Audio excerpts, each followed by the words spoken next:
Hello students, मेरा नाम है अमित कुमार और आज हम पढ़ने वाले हैं बीएससी फाइनल ईयर।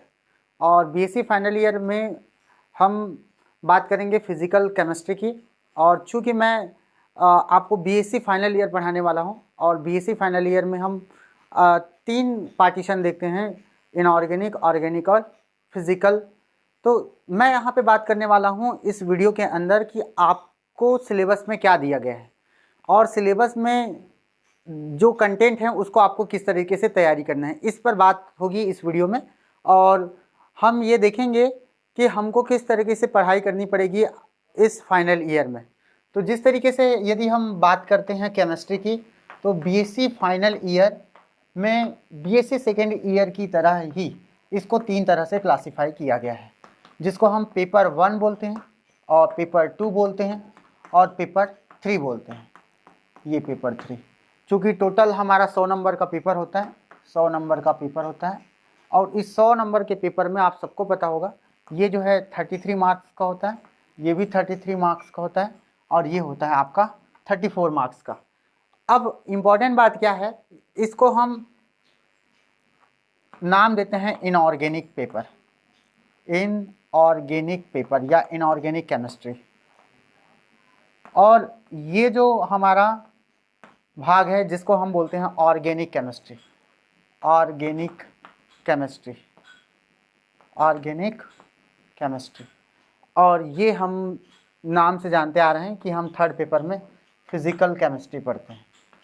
अब आप बीएससी फाइनल ईयर में आगे हो, आपको 2 साल का एक्सपीरियंस हो चुका है, तो यहाँ पे आपको सिलेबस में क्या एडवांस करने की कोशिश किया गया है इसको देखने वाले हैं। कि आप फाइनल ईयर में आगे हो, बैचलर स्टूडेंट्स हो, फाइनल ईयर में आगे हो, तो एक मैच्योर स्टूडेंट हो। तो यहाँ पे क्या किया है हमारा जो यूनिवर्सिटी है, इनऑर्गेनिक केमिस्ट्री को तो लगभग इनऑर्गेनिक कंटेंट ही रखने की कोशिश किया है, लेकिन इस ऑर्गेनिक केमिस्ट्री में एकदम एडवांस करने की कोशिश किया है। एडवांस क्या है जी, इसमें हमको थोड़ा सा नया चीज़ पढ़ने को मिलेगा। हमको ऑर्गेनिक तो पढ़ेंगे ही, कुछ ऑर्गेनिक पोर्शन तो पढ़ेंगे ही, साथ ही साथ एक नई चीज़ें पढ़ेंगे, उसको नाम दिया गया है organic spectroscopy. Organic spectroscopy, organic spectroscopy भी पढ़ने वाले हैं। अब यहाँ पे थोड़ी सी बात आ गई है, स्पेक्ट्रोस्कोपी क्या चीज़ है। यहाँ पे 2 कंटेंट आपको एकदम नया चीज़ सीखने को मिलेगा और उसको आप बहुत डील करोगे आगे क्लास में जाकर के एमएससी में। तो यहाँ पे आप पढ़ने वाले हो एक नया चीज़ जिसका नाम है एनएमआर, और पढ़ोगे यूवी विजिबल स्पेक्ट्रोफोटोमीटर। एकदम नया चीज़ है, इसको पढ़ने में मज़ा भी आएगा और नई केमिस्ट्री जानने को मिलेगा। तो मैं यहाँ पे और भी ये बताने वाला हूँ कि आपको नया क्या मिलेगा। जिस तरीके से होता है ना, जब हम पिक्चर की बात करते हैं तो कुछ नया देखने की बात करते हैं, मार्केट जाते हैं तो मार्केट में कुछ नया लेने की बात करते हैं, कपड़े खरीदते हैं तो सोचते हैं कि हमारा कुछ नया वर्जन का हो, नया सेगमेंट का हो, मोबाइल खरीदते हैं तो मोबाइल में भी हमको मन रहता है कि कुछ अच्छा मोबाइल खरीदें। तो वैसे ही हमको बीएससी फाइनल ईयर में कुछ नया देखने को मिलेगा, बहुत मज़ा भी आएगा, एकदम एडवांस लेवल पे चला जाएगा। और फिज़िकल केमिस्ट्री को भी, फिज़िकल पोर्शन जिस तरीके से सेकेंड ईयर में पढ़े थे उस तरह से आपको देखने को मिलेगा। इसमें भी एक नया चीज़ देखने को मिलेगा, एक क्वांटम केमिस्ट्री बोलते हैं, क्वांटम केमिस्ट्री। ये केमिस्ट्री आपको पढ़ने को मिलेगी और ये बहुत एडवांस केमिस्ट्री है और ये माना जाता है कि जितने भी फिज़िकल केमिस्ट्री है उसमें इसका रोल सबसे ज़्यादा है और ये सबसे टफ भी माना जाता है। इसको हम पढ़ने वाले हैं। इसके अलावा हम फिज़िकल स्पेक्ट्रा देखने वाले हैं, फिज़िकल स्पेक्ट्रोस्कोपी पढ़ेंगे। और फिज़िकल स्पेक्ट्रोस्कोपी में हम बात करेंगे ट्रांजिशन की बात करेंगे, ट्रांजिशन की बात करेंगे और ट्रांजिशन, वाइब्रेशन, वाइब्रेशन और रोटेशन, रोटेशन, इस तरह के नए चीज़ों की बात करेंगे। साथ ही साथ और कुछ और बात करेंगे, मॉलिक्यूलर स्ट्रक्चर। तो मैं एक आप लोगों को पढ़ाऊंगा फिज़िकल केमिस्ट्री और मैं फिज़िकल केमिस्ट्री का प्रोफेसर हूं, तो आपको फिज़िकल केमिस्ट्री पढ़ाने वाला हूं। तो हम यहाँ पे क्या करेंगे ये आप लोग लिख लीजिए और मैं फिर आगे बढ़ने की कोशिश करूँगा। तो अब हम बात कर लेते हैं कि हम फिज़िकल केमिस्ट्री में क्या पढ़ेंगे। मैं तो आपको ओवरव्यू बता दिया, ओवरव्यू बताने के बाद आपको आइडिया हो गया होगा कि भैया हमको ये चीज़ पढ़ना है। और इस चीज़ों को हमको आत्मसात करनी है। तो अब मैं क्या करता हूँ, आपको फिजिकल केमिस्ट्री के ऊपर ले जाता हूँ। फिजिकल केमिस्ट्री में आपको क्या पढ़ना चाहिए, तो सबसे पहले हम बात कर लेते हैं थर्ड पेपर नंबर 3, जिसका हमने नाम दे दिया है फिजिकल केमिस्ट्री। फिजिकल केमिस्ट्री, और इस फिजिकल केमिस्ट्री में आपको क्या करना है, यूनिट का सब डिवाइडेशन देखना है। तो यूनिट का यदि सब डिवाइडेशन देखें तो आप लोगों को पता होगा, हम किसी भी पेपर में चले जाएं, चाहे फर्स्ट पेपर में, चाहे सेकंड पेपर में, चाहे थर्ड पेपर में, तो हमको इनको 5 यूनिट में देखने को मिलता है। तो यहाँ पे यूनिट नंबर फर्स्ट बोल देता हूँ, unit number second, unit number 4, unit number 5, अच्छा यूनिट नंबर 3 लिख पाया मैं, यहाँ पे 3 लिख देता हूँ, यूनिट नंबर 4, और ये यूनिट नंबर 5, ये 5 है आपका यूनिट 5। तो आपको क्या पढ़ना है, हमको पढ़ना है यहाँ पर unit number first. Unit number first क्या कहलाता है, quantum, elementary quantum mechanics, elementary quantum mechanics, ठीक है। इसको प्रारंभिक क्वांटम यांत्रिकी बोलते हैं, प्रारंभिक क्वांटम यांत्रिकी इसका नाम है हिंदी में ना, यांत्रिकी, प्रारंभिक क्वांटम यांत्रिकी बोलते हैं। अब इसमें क्या किया है, इसको बकायदा नाम फर्स्ट किया है, यानी quantum mechanics first, quantum mechanic first. और इसके बाद क्या किया है, इस यूनिट 2 में इसने क्वांटम मैकेनिक्स सेकेंड कर दिया है। मतलब इसका नाम जस का तस है, बस इसको पार्ट 1 कर दिया है, इसको पार्ट 2 कर दिया है। तो यूनिट फर्स्ट में क्वांटम मैकेनिक्स फर्स्ट पढ़ोगे और यूनिट सेकेंड में क्वांटम मैकेनिक्स सेकेंड पढ़ोगे। उसके बाद आपको यहाँ पे एक नया चीज़ मिलेगा, स्पेक्ट्रोमेट्री,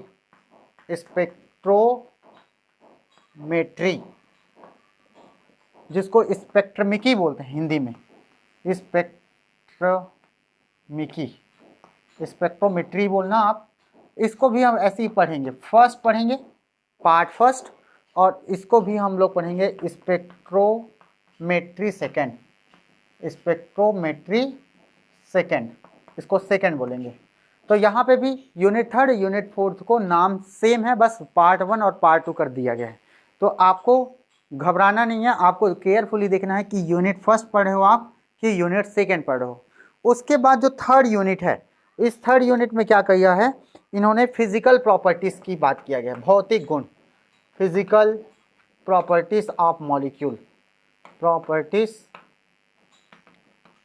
ऑफ द मॉलिक्यूल। और साथ ही साथ बात किया गया है यहाँ पे मॉलिक्यूलर स्ट्रक्चर की बात किया गया है, मॉलिक्यूलर स्ट्रक्चर, मॉलिक्यूल का स्ट्रक्चर कैसा होगा, मॉलिक्यूलर स्ट्रक्चर।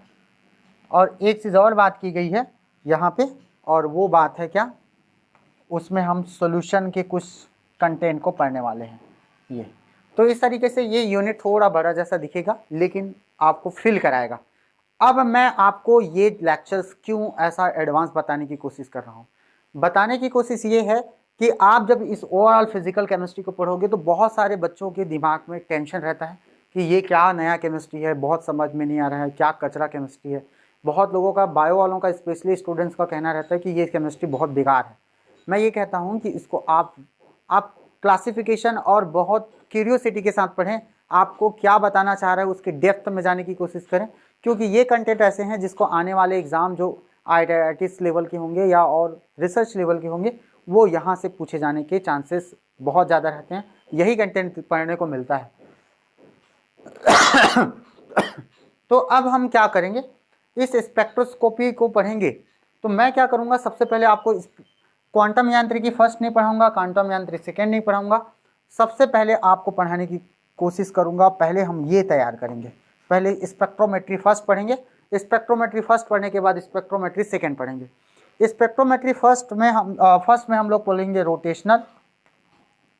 रोटेशनल स्पेक्ट्रोस्कोपी करके एक नया चीज़ पढ़ेंगे, और रोटेशनल के बाद पढ़ेंगे वाइब्रेशनल, रोटेशनल और वाइब्रेशनल, ये चीज़ें पढ़ेंगे।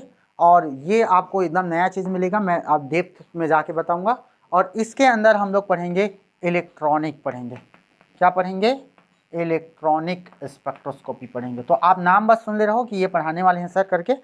इसमें हम लोग ना फोटो केमिस्ट्री भी पढ़ते थे पहले, इस समय सिलेबस को हटा दिया। तो जो बच्चे मेरे साथ अभी जुड़े हैं, जो इस वीडियो को देख रहे हैं, जो दुर्ग यूनिवर्सिटी से हैं, तो उनको बता दूं कि ये जो फोटो केमिस्ट्री है वो 2nd ईयर में चला गया है, तो इसको आपको नहीं पढ़ना है, केवल इलेक्ट्रॉनिक को पढ़ना है।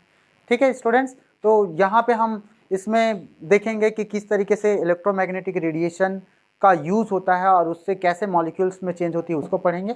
उसके बाद हम लोग कुछ क्वांटम मैकेनिक्स का कुछ थ्योरी लेंगे और इसको पढ़ेंगे, और फिर ये दोनों चैप्टर पढ़ने के बाद लास्ट में इस चैप्टर को पढ़ेंगे। तो मैं उम्मीद करता हूँ कि ये वीडियो से आपको कुछ समझ में आया होगा कि ये चीज़ें पढ़ना है, किस तरीके से क्लासिफिकेशन है। और मैं स्टूडेंट्स को ये बोलूँगा कि आने वाले समय में अगले लेक्चर्स में हम इस टॉपिक को पूरा डील करेंगे। ये लगभग 8-10 लेक्चर जाएगा, ये भी 8-10 लेक्चर जाएगा, ये भी वैसे ही लगभग 20 से 25 लेक्चर इसके हो सकते हैं और इसके 10 लेक्चर हो सकते हैं। तो ये कंटिन्यू पढ़ते जाएंगे। आप इस वीडियो के माध्यम से आप पढ़ते जाएंगे, आपकी तैयारी घर बैठे हो सकती है, कॉलेज तो आएंगे ही, कॉलेज में भी पढ़ाई हो सकती है। तो इस वीडियो को आप सब्सक्राइब कर दें, बेल आइकन भी दबा दें, और इस वीडियो को एक बार ज़रूर 2 बार देखें, और आप इस वीडियो के माध्यम से आप अपने सिलेबस को जस्टिफाई करें। धन्यवाद।